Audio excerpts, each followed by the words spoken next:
I caught her sending revealing photos to her ex. When confronted, she said it's just how girls keep backups in case things don't work out. I smiled, apologized, and took her to dinner. While she was in the bathroom, I forwarded the entire thread to her ultra-religious father.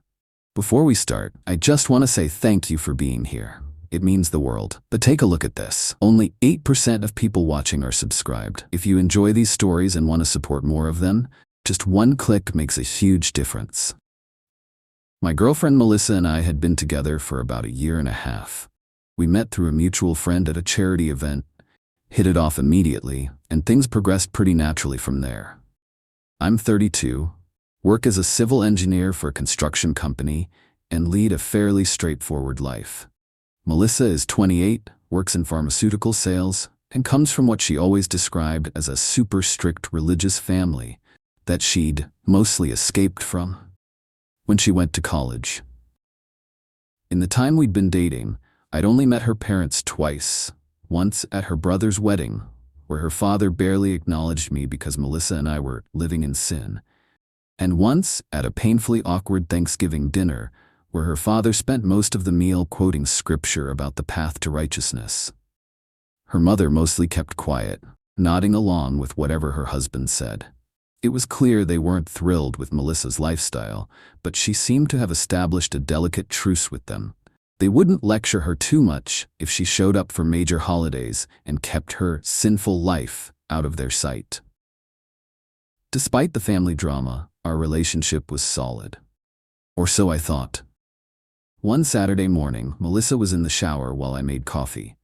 Her phone, which was charging on the kitchen counter, lit up with several notifications in a row. I wasn't the type to snoop, but when a guy's name I didn't recognize, Jake, appeared along with a preview that said, "Damn baby, send more like."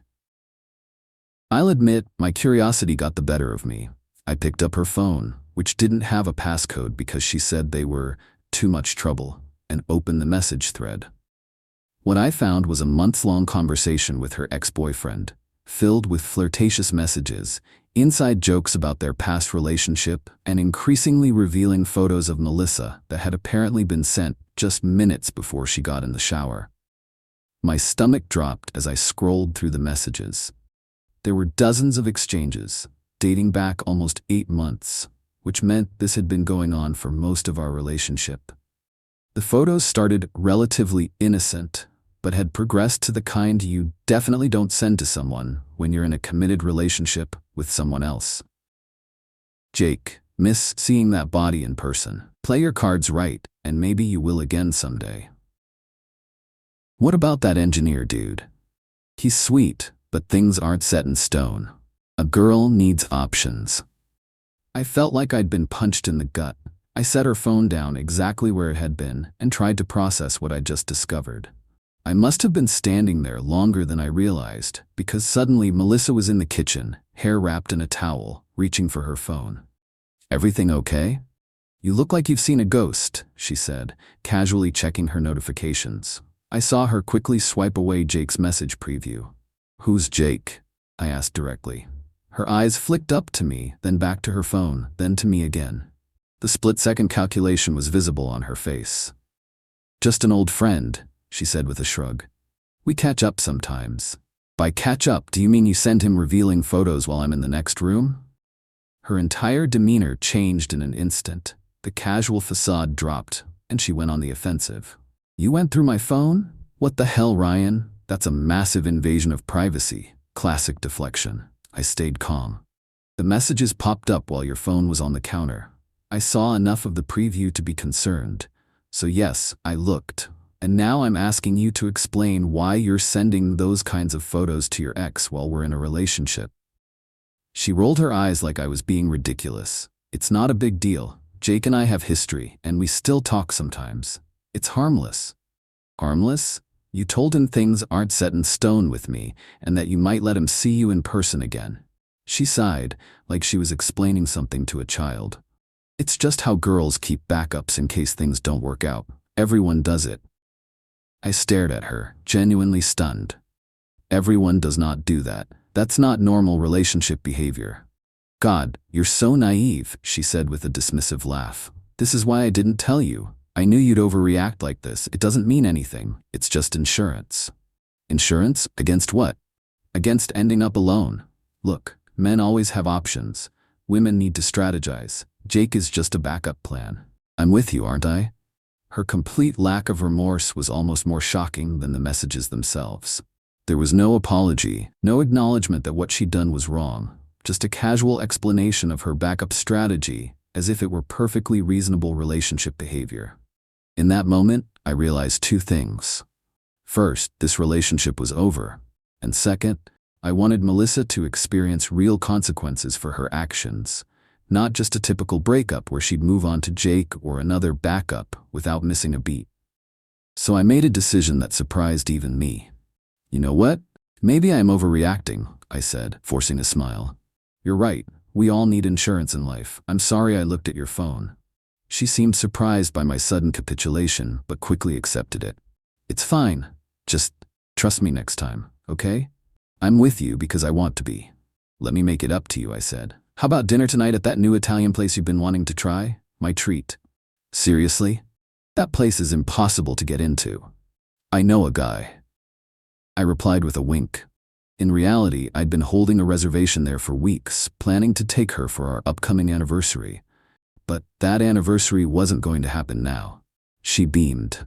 You're the best. I need to go shopping for a new dress for that place. Take your time, I said. Reservation's at 8. While she was out shopping, I made some preparations of my own. First, I documented the entire message thread with Jake, taking screenshots on my own phone. Then I packed up all of Melissa's things from my apartment, not angrily throwing them into boxes, but carefully organizing them so nothing would be damaged. I stacked everything neatly in my spare bedroom, out of sight. When she returned with shopping bags, excitedly showing me the expensive dress she'd bought for dinner, I played along, complimenting her choice and acting like everything was normal. That evening, we arrived at the restaurant and were seated at a prime table. Melissa was in high spirits, taking photos of everything for her Instagram. We ordered appetizers, entrees, and an expensive bottle of wine. The conversation flowed naturally. I'd always found it easy to talk to her, which made the betrayal sting even more. When our main courses arrived, Melissa excused herself to the restroom. As soon as she was out of sight, I picked up her phone, which she'd left on the table. Still no passcode. I quickly opened her message thread with Jake, selected the entire conversation including all the photos, and forwarded it to a new recipient. Dad. I knew from previous interactions that her father, a conservative deacon at their church, had very strong views about appropriate behavior, especially for his daughter. I also knew that he paid for Melissa's car insurance and her phone bill, despite her having a well-paying job, because she'd often bragged about how she manipulated her parents into continuing to support her financially, even though she was approaching 30. Just before hitting send, I added a brief message. Dad, I think I've been sending these to the wrong person by mistake. Sorry. I hit send. Deleted the forwarded message from her text history, so she wouldn't immediately see what I'd done, and placed her phone exactly where she'd left it. Then I took a long, satisfying sip of my wine. When Melissa returned, I suggested we order dessert. After all, we're celebrating, I said with a smile. Celebrating what? She asked. New beginnings, I replied cryptically. We finished our meal, and I paid the check, $280 plus tip, the most expensive dinner I'd ever bought, worth every penny. I drove us back to my apartment in comfortable silence. When we arrived, instead of heading inside, I popped the trunk and retrieved a box of her belongings. What's this? She asked, confusion spreading across her face. The first load of your things, I said calmly. The rest are just inside the door. I've packed everything up for you. What are you talking about? I'm breaking up with you, Melissa. I don't date people who keep backups. Her expression morphed from confusion to anger. Are you serious? After I explained everything? After that nice dinner? The dinner was my parting gift. Consider it insurance against you ever thinking I wasn't generous until the very end. This is ridiculous, she snapped. You're throwing away our relationship over some harmless texts? No, I'm ending our relationship because you've been lying to me for months, because you explicitly told your ex you might get back with him someday, Because you don't respect me or what we had. Whatever, she said, rolling her eyes again. Jake will be thrilled to hear this. I'm sure he will, I agreed. And I think your dad will be thrilled to see those messages too. Her face went pale. What? While you were in the bathroom, I forwarded your entire conversation with Jake to your father. Every message, every photo. I figured if you believe in backup so much, you should have a backup place to live when your dad cuts off your financial support. She frantically grabbed her phone. But of course, there was no evidence of what I'd done in her sent messages. You're bluffing, she said, but her voice wavered. Check your dad's messages in about 3, 2, 1. Right on cue, her phone began ringing. The contact name, Dad. The color drained completely from her face as she stared at the phone in horror. You should probably take that, I suggested. Though I'd recommend not doing it here, as I've changed the locks and your key won't work anymore. You can't do this, she shouted, now in full panic mode. I already did. Your backup plan just became your primary plan. Good luck explaining those photos to your father. She answered the phone as she walked away. And I could hear her father's voice thundering through the speaker, even from several feet away. Melissa Ann Roberts. What is the meaning of these pictures? I closed my apartment door, poured myself another glass of wine, and felt something I hadn't expected. Not satisfaction exactly, but a strange sense of justice. I hadn't yelled, hadn't made a scene, hadn't done anything illegal. I'd simply showed her father exactly who his daughter really was. The fallout was both swift and extensive. According to mutual friends, Melissa's father did indeed cut her off financially. No more car insurance, phone bill, or the emergency credit card she had apparently been using regularly for non-emergency shopping. He also informed their entire church community about his daughter's sinful behavior, effectively making family functions impossible for her. Jake, her supposed backup plan, turned out to be less reliable than she'd hoped. When she reached out to him after our breakup, he was initially enthusiastic, until he realized she actually wanted a relationship, not just flirtatious texts. He stopped responding to her messages within a week. Melissa was forced to downgrade her luxury apartment to a shared living situation with 2 roommates. She also had to trade in her leased BMW for a used Honda when the lease ended and her father refused to co-sign for a new one. As for me, I moved on. Changed my phone number, focused on work, eventually started dating someone who understands that relationships are about commitment, not contingency plans. It's been about 6 months now, and occasionally I still get messages from mutual friends passing along Melissa's demands for an apology, claiming I ruined her life. I simply remind them that I wasn't the one sending revealing photos to an ex while in a committed relationship. I wasn't the one who explained it away as normal behavior. And I certainly wasn't the one who told my partner they were just a placeholder until something better came along. I just showed her father exactly who she was. The consequences were entirely of her own making. Update. Wow, didn't expect this post to blow up like it did.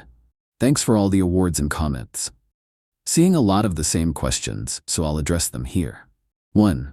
For those asking about legal issues with forwarding her photos, I checked with a lawyer friend afterward, and while it's a gray area, there were no explicit nudes involved, just revealing photos that she had already willingly sent to someone else. Plus, it was her father, not posting them publicly.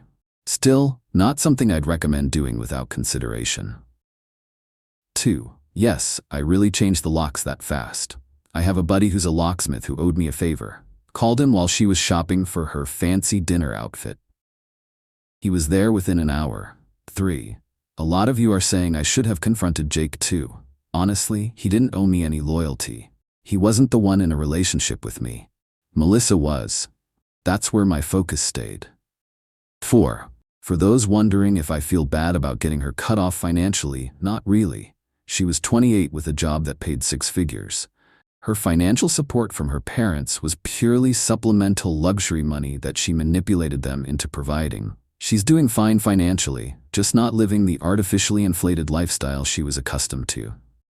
5. Several people have asked if she tried to get revenge.